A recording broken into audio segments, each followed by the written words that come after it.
This video was made possible by the members of the Armchair Historian website. More on that later.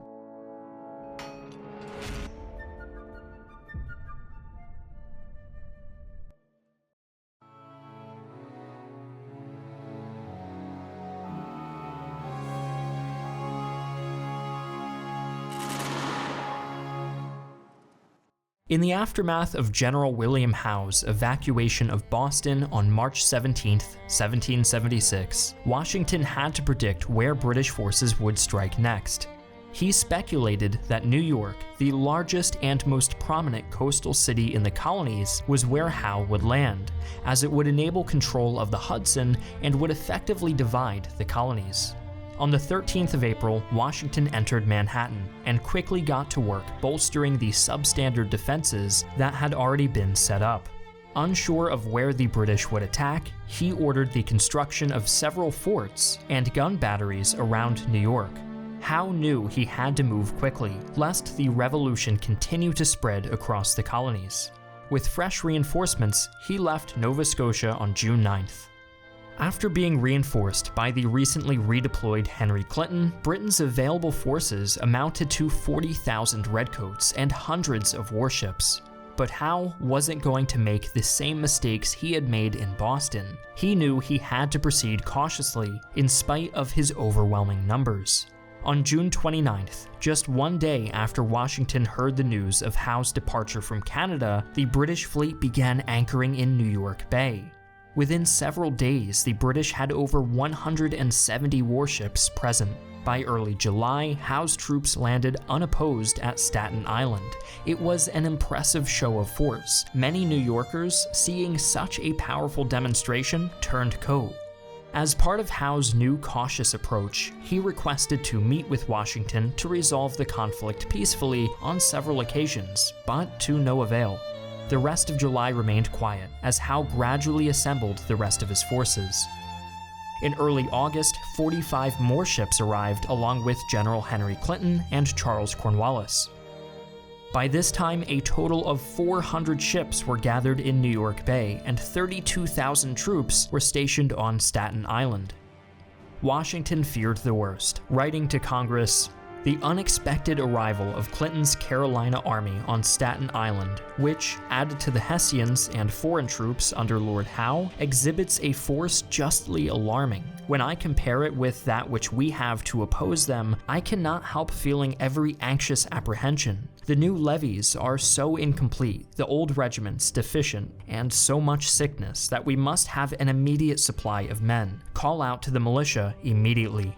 Even Washington's most trusted general, Nathaniel Greene, suggested burning New York City to the ground and retreating, but morale was already low, and burning down New York City wouldn't have helped. To make matters worse, both Greene and Washington disagreed on where they thought the British were going to land. Greene argued Long Island, but Washington was convinced that the real attack would come on Manhattan. But no matter where the attack would occur, Washington felt confident that Nathaniel Greene, a man who knew the terrain of New York like the back of his hand, would...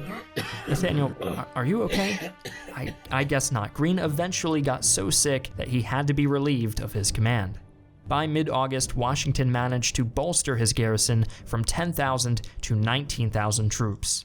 However, these men were ill-equipped and ill-trained, and on August 22nd, when Howe landed 15,000 men on the beaches of Long Island, Washington was still convinced that the real target was Manhattan. The landing on Long Island, he believed, was a diversion. The British regulars, now advancing at an alarming rate, were met with little to no resistance. They halted at Flatbush. Washington, still not persuaded, positioned a mere 1,500 troops of the 14,500 stationed on Manhattan to defend Brooklyn. 2 days later, Washington finally replaced Nathaniel Greene with the aged Israel Putnam, who was unfamiliar with the area. The same day, 4,000 Hessians landed on the island. With a grand total of around 20,000 men, Howe was just about ready to execute his plan.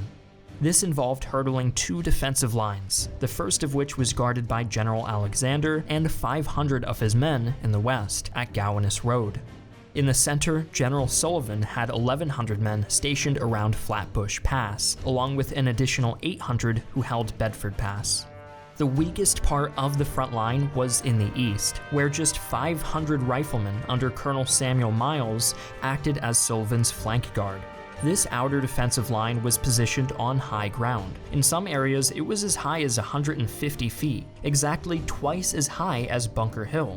There were numerous passes between these hills, and most of them were fortified except for one, which the Continentals were almost completely unaware of, Jamaica Pass. This path was guarded by virtually no one, as it was a route that only the locals knew about.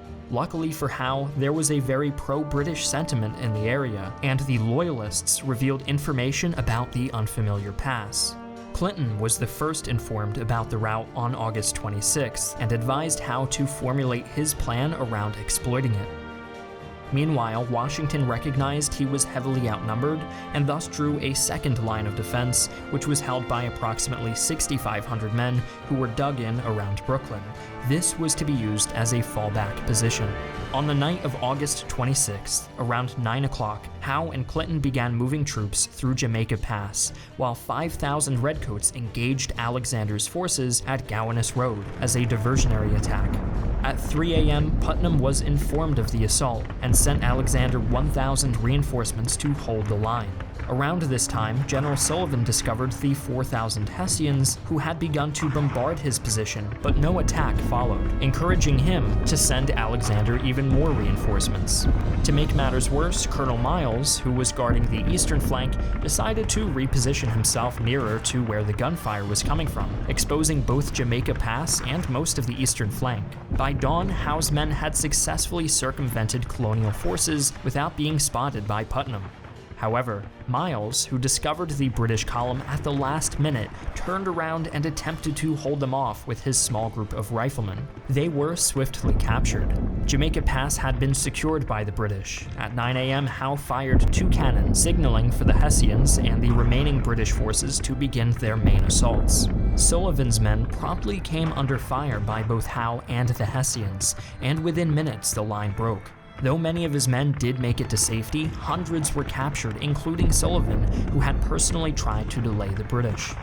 At around 11 a.m., Alexander's infantry holding the western flank were finally attacked. When they realized that they had been enveloped, they tried falling back, but it was too late. Alexander, like Sullivan, stayed back and fought, even launching a desperate attack with several hundred men of the 1st Maryland Regiment. Nearly the entire force was destroyed, and Alexander was captured. Howe successfully wiped out the entire front line of defense and captured 2 enemy generals, and now the Continentals were completely surrounded. So he did the only thing a sensible commander would do. He regrouped and called off the attack. Historians believe that Howe was so stunned by his losses at Bunker Hill that he did not want to risk any unnecessary engagements. Howe's plan was to now besiege the American forces trapped in Brooklyn until they surrendered. The entire next day was dedicated to building trenches and constricting Washington's position. But, as you know if you're a regular viewer of this series, Washington loved amphibious landings, and what better time to escape across the East River than a dark and foggy night. On August 29th, Washington transported all of his remaining forces. When the fog cleared that morning, Washington had slipped out of Howe's grasp. But Howe was determined. He used the next 2 weeks to prepare his ships to transport 30,000 men across the East River to deliver a final blow to Washington's troops in Manhattan and put an end to the revolution. That and more in our next episode. Thanks for watching. If you want to gain full access to this series, which will cover nearly every battle of the American Revolution, you can go to thearmchairhistorian.com, go to join, and sign up for as little as $4 for your first month if you're one of the first 30 people to use my promo code REVOLUTION. Those who pay for the premium membership will also be able to request their own lecture videos every few months, which all members will be able to view. And the best part is that no videos on the website will have ads or sponsorships.